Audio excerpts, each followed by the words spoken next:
So stories like this one inspire me. Stories about people that have overcome huge obstacles against all odds. And stories of people that have a positive attitude, even in the face of the worst evil, choose to see the good in humanity and the good in the world. Like the boys we saw in the video, and also like the example we see here. You probably know who this is. She has the world's most famous diary, and she has an exhibit at the Children's Museum.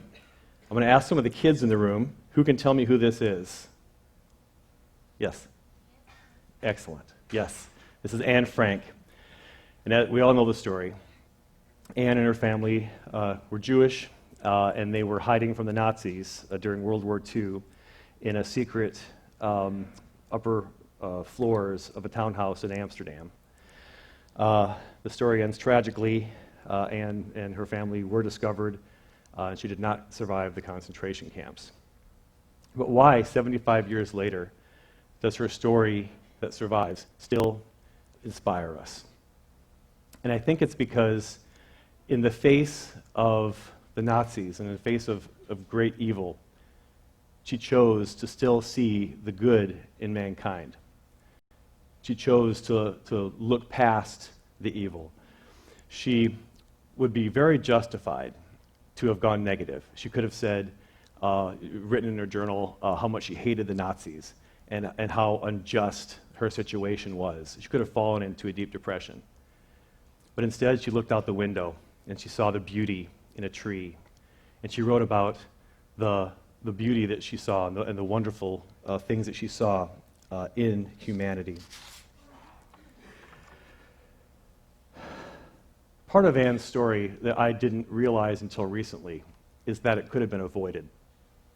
In 1941, her father, Otto Frank, sought a visa to come to the United States to try to flee the oncoming Nazis, to protect his family from the persecution they expected. Now, the United States did take in many refugees and many people fleeing Europe during this time, but by 1941, they had pretty much closed the doors. So this is a letter from, or excerpts from a letter from Otto Frank, pleading with a friend in the United States to help them get a visa so they could flee persecution in Europe. You know, I can't help but think if the FDR administration had made a different choice at that time, maybe we would have some of Anne Frank's descendants here in Indianapolis with us now. But stories like Anne Frank's are not locked in the past. There are new stories created every day in our world, millions of them, including right now in Sudan, in Syria, in Afghanistan, a lot of places around our globe. In my work, I've had the great blessing to come in touch with many people that have these kinds of stories and heard their stories. My day job is as an attorney at Barnes & Thornburg. I don't do immigration law. It's not my area of law. But I did live in D.C. for many years, and there did some pro bono work, did some volunteer work for people that were seeking asylum in the United States. Now, just a bit of background. A refugee is someone that is abroad who escaped their country because of war or persecution or something. And then some of those refugees can make it into the United States, but it's a very rigorous, arduous process that can take many, many years, like you saw in the video. And very, very few people actually make it into the United States as refugees. But those that do come face culture shock. They have needs such as learning how to go shopping in a store, how to use a bank, what to do at a job. And this is an area where anybody in this room who has an inclination could help, because we do still have refugees in our community. The Exodus Refugee Immigration Organization, as well as the Immigrant Welcome Center, are two of the organizations locally that provide this services, kind of like the faith-based charities in the video. But the people that I have come in contact with come by the second way you can get here. These are people who got into the United States a different route, either through a visa or crossing a border, and they say, okay, I made it here, don't send me back because I fear persecution in my home country. This is called seeking asylum. They're asylum seekers. And there's an application process. It's a very, very difficult process to get asylum. They need to prove with evidence that they have a reasonable fear of being persecuted in their home country if they were returned on one of the number of bases: religion, nationality, political beliefs, social group. And most of these people have little or no money. They can't afford a lawyer. It's a very complicated process. They don't understand, nor do most people understand, the U.S. administrative legal proceedings that they would have to go through before a judge to prove their case. And so in many cases, if they can't get a pro bono attorney, it's literally the difference between life and death for some of these people.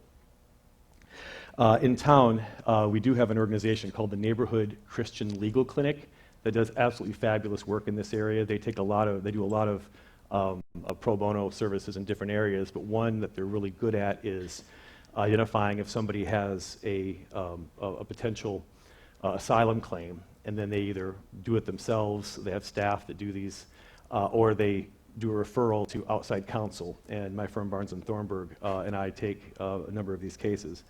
Including just last year, we have 3 Muslim Turkish families that came here. You may have watched the news. President Erdogan in Turkey, there was a coup against him last July. He blames a certain Muslim cleric for this coup.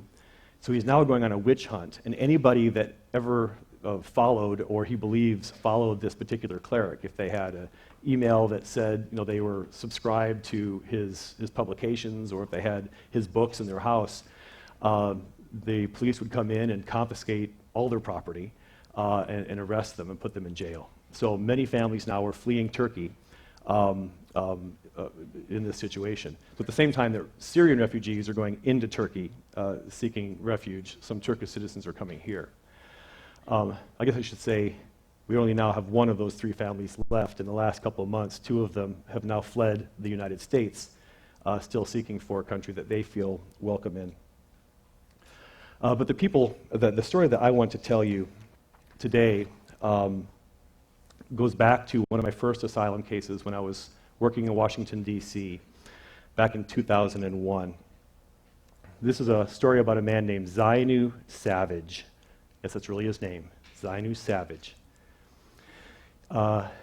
He arrived at Baltimore International Airport in October of 2001. You may connect that was exactly 1 month after the terrorist attacks on 9/11.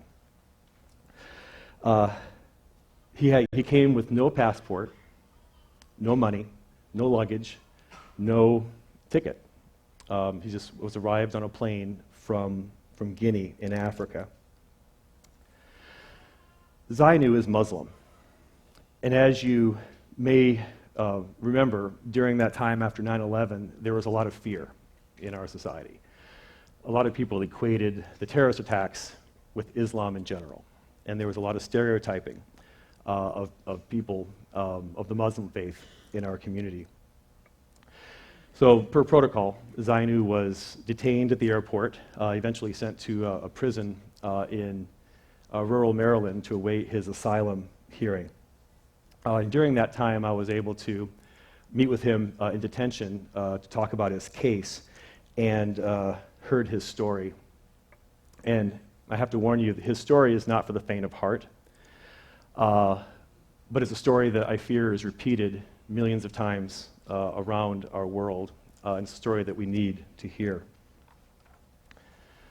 So Zainu grew up in Freetown, Sierra Leone, in Africa. When he was 13 years old, his parents disappeared.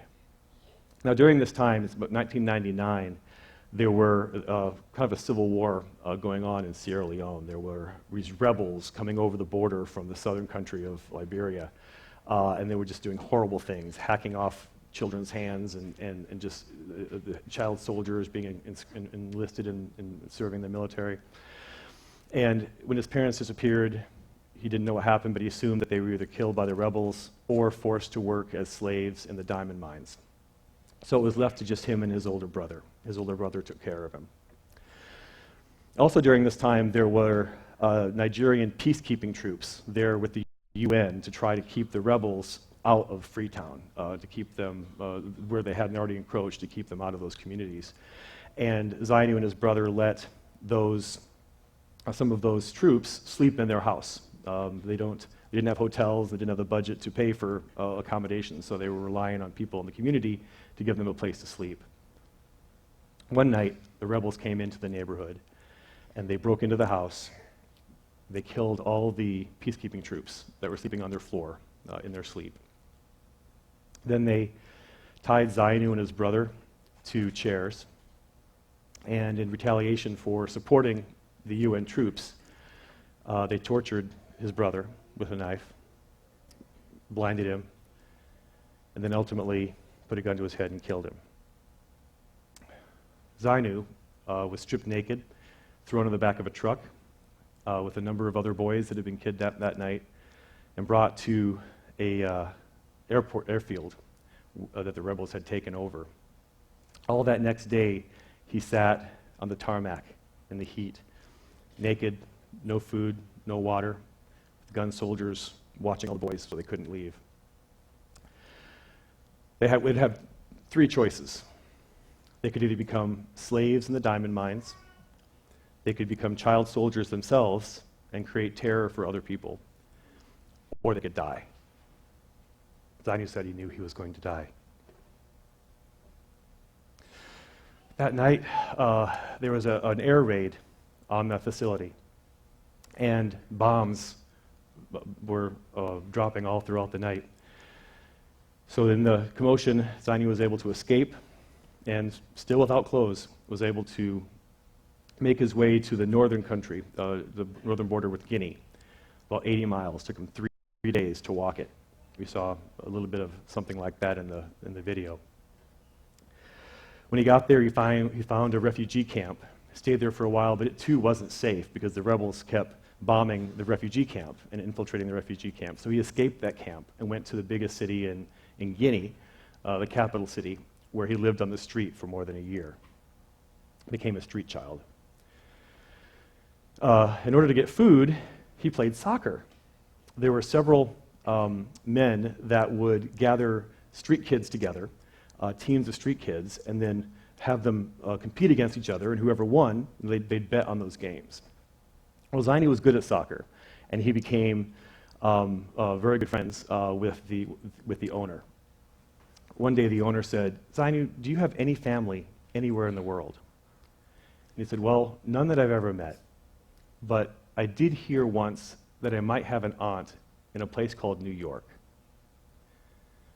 So then a few weeks later, the owner told him to get in the car, drove him to the airport, and said, "Get on that plane."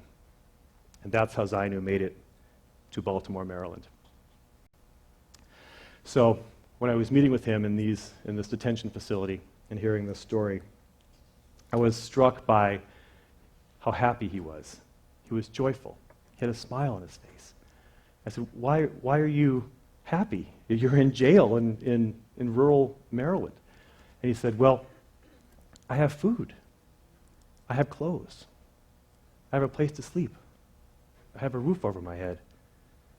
I'm not living in fear of the rebels or the streets." But most importantly, what he had was hope and faith. He had hope that he could make a new life in this great country. And he had his faith that guided him through the last 3 horrible years for him. The first time we spoke, he asked if I could bring him a Quran, which I did. And he read his Quran every day and prayed 5 times a day and thanked God for the blessings that God gave him.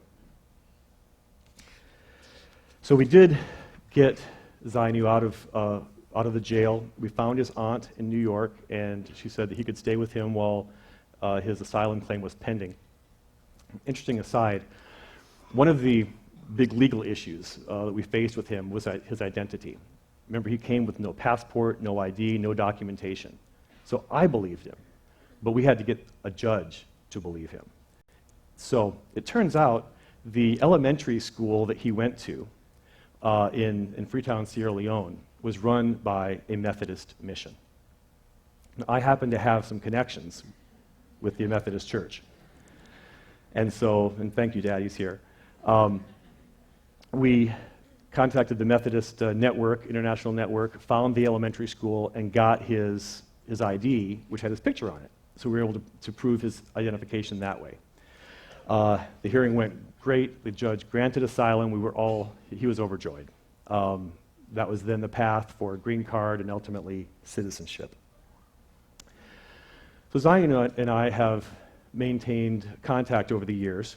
And I remember one year, about 10 years ago actually, 5 years after he got asylum, he called me so excited because he was getting an award from the mayor of Stockton, California, a citizen recognition. I think he actually sent me a copy of it. He was so proud of it, and put that on the screen.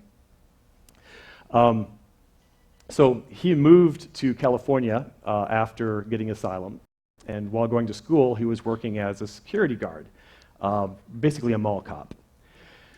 He was off duty one day. He didn't have to do anything, but he saw a robbery in progress and pursued the guy who had done the robbery, chased him down, tackled him. This guy had a knife and tried to kill him. Sliced up his coat, but Zainu was able to wrestle him down, take away the knife, and hold him down until the police came. It turns out this guy was wanted by the FBI and the state police for multiple counts of murder, attempted murder, robbery, drug dealing, and any number of other crimes. So, I was so proud. Here's this little Muslim boy from Sierra Leone getting commended by a city in California for bravery and his contributions to the community. I last spoke with Zainu just last week, getting permission to share his story with you today, and I asked if he could send a current photo of him with what he's doing so I could share with you. This is the picture he sent. This is just from last week. He is actually the guy on the right. The first picture is blown up on the right. He's the guy with his hand up holding the little boy. That's Zainu. He is now, he runs 2 homes for boys that have psychological challenges. There are 6 boys in each home, and he loves these boys. He is their father figure. He is their mentor and their caregiver. I could tell how much he loved them and how much they loved him on the phone. He kept leaving to answer questions or to resolve a dispute between the boys or to help somebody with their shoes or their backpack getting ready for school. He's found his calling, and he's helping these boys in this community in California. So if anyone says that refugees do not contribute to our society, they have not met Zainu Savage. I asked Zainu if he had anything he wanted to share with the congregation today, and he gave you these words that I will share in conclusion. He said, "It doesn't matter whether we have a priest, a rabbi, or an imam. We are all brothers. We are all the same. We were all born into this world. All of us, our blood is red, and one day our bodies will be buried. There are bad apples in every lot, but you cannot judge a whole people based on the actions of a few. We need to look at people for who they are, not their religion or where they come from." Zainu came to this land a stranger and became a dear friend. Is there a stranger that you can befriend today? Thank you.